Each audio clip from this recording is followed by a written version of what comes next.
സത്യം പറഞ്ഞാൽ ഞാൻ ഇന്നലെ മുതൽ ചിന്തിക്കുന്നുണ്ടായിരുന്നു, ഈ 4-5 വർഷം മുമ്പ് വേടൻ പാടിയ പാട്ട് ഇപ്പോഴെങ്ങനെ പ്രധാനമന്ത്രിയെ അപമാനിക്കലും രാജ്യദ്രോഹവുമായി മാറും എന്നുള്ളത് എനിക്ക് വല്ലാത്ത ആശയക്കുഴപ്പമായിരുന്നു. ഈ വേടൻ വലിയ പ്രശസ്തനായതുകൊണ്ട് ആ വേടനെ വിമർശിച്ച് പ്രശസ്തിയിലേക്ക് എത്താൻ വേണ്ടിയുള്ള ശ്രമമാണോ എന്നൊരു ചിന്ത വന്നു. 2, ഇനി വേടൻ തന്നെ ആസൂത്രിതമായി, ഇപ്പോൾ പലരും ഈ വിവാദങ്ങൾ ഉണ്ടായി തുടങ്ങിയപ്പോഴാണ് വേടനെ അറിയുന്നത്. ഞാനും അന്നേരം മുതലാണ് അറിയാൻ തുടങ്ങിയത്, അല്ലാതെ ആദ്യം മുതൽ വേടനെയൊന്നും ഫോളോ ചെയ്യുന്നില്ല. കാരണം നമ്മുടെ ഒരു ഫ്രെയിമിലോ നമ്മുടെ ഒരു സംഗതിയിലോ വരുന്ന ഒരു വിഷയങ്ങളായി നമ്മുടെ മനസ്സിൽ എപ്പോഴോ എത്തിയില്ല. പിന്നീടാണ് വേടനെ ശ്രദ്ധിക്കാൻ തുടങ്ങിയത്. അങ്ങനെ ഞാൻ പലരോടും പറഞ്ഞപ്പോൾ പലരും അങ്ങനെയാണ് പറയുന്നത്, വേടനെ ഇപ്പോഴാണ് ശ്രദ്ധിക്കാൻ തുടങ്ങിയത്. അപ്പോൾ എന്തായാലും ആ വിവാദം വേടന് ഗുണം കിട്ടി. അതുപോലെ ഇനി ദേശീയ തലത്തിൽ വേടന് ഒരു പ്രാധാന്യം വരാനും ഈ റാപ്പ് മ്യൂസിക്കിൻ്റെ ഹിന്ദി ഇംഗ്ലീഷ് പതിപ്പുകളൊക്കെ പുറത്തിറങ്ങാനും വേണ്ടിയാണോ എന്നൊക്കെ ഒരു വിചാരം വന്നിരുന്നു. ഏതായാലും അതിന് കഴിഞ്ഞ ദിവസം ഒരു ഉത്തരം കിട്ടി.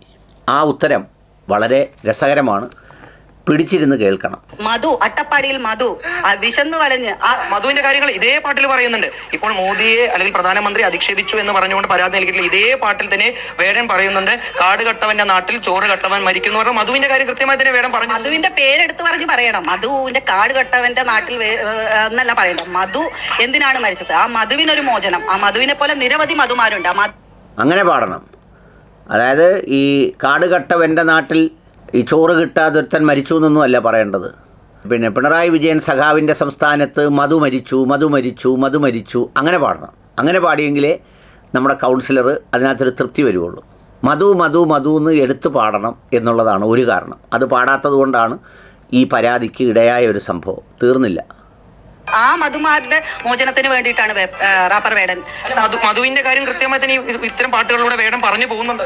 പക്ഷെ അതൊന്നും പുറത്തു വന്നില്ലല്ലോ.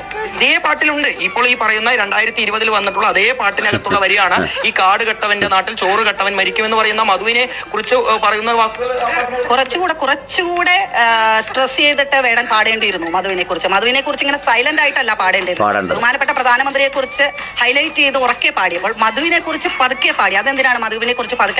മധുവിനെ കുറിച്ചും കുറച്ചുകൂടി ഉറക്കെ പാടണം.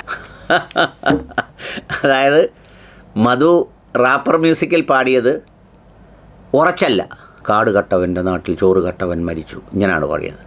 അതേസമയം കുറച്ചുകൂടി സ്ട്രെസ് ചെയ്ത് പാടണമായിരുന്നു. എങ്ങനെ?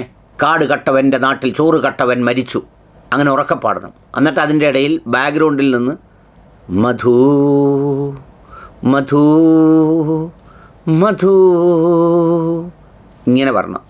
അങ്ങനെ വരാത്തത് കൊണ്ടാണ് നമ്മുടെ കൗൺസിലർ കേസ് കൊടുത്തതെന്നാണ് പറയുന്നത്. എങ്ങനെയുണ്ട് സംഗതി? ഇതങ്ങ് കൊടുത്തു കഴിഞ്ഞ് എന്തിനാണ് കൊടുത്തത് എന്ന് ചോദിച്ചാൽ, ഇപ്പോൾ പ്രധാനമന്ത്രിയെ നേരിട്ടൊന്നും വേടൻ പറഞ്ഞില്ല. വേടൻ പറഞ്ഞപ്പോൾ അത് ഞങ്ങളുടെ പ്രധാനമന്ത്രിയാണ് എന്ന് മുൻവിധിയോടെ തീരുമാനിച്ചത് ആര്?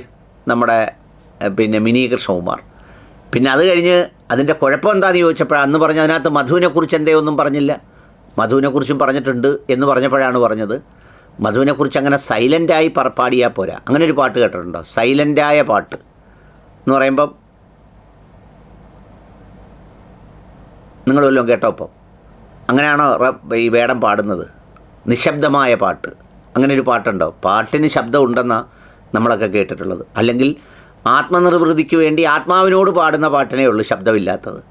അങ്ങനെ പോരാ, സ്ട്രെസ് ചെയ്ത് പാടിയില്ല, നിശബ്ദമായി പാടി എന്നുള്ളതാണ്. അതുകൊണ്ട് എല്ലാവരും ശബ്ദമുണ്ടാകത്തക്ക രീതിയിൽ ഈ വരികൾ ഇത്രയും ജാഗ്രതയോടെ ഈ രാജ്യത്തിന് വേണ്ടി ദേശീയതയ്ക്ക് വേണ്ടി നിലകൊള്ളുന്ന സാക്ഷാൽ കൗൺസിലറായ മിനി കൃഷ്ണകുമാറിന് വേണ്ടി പാടിക്കൊടുക്കണം എന്നുള്ളതാണ് എൻ്റെ ഒരു അഭ്യർത്ഥന.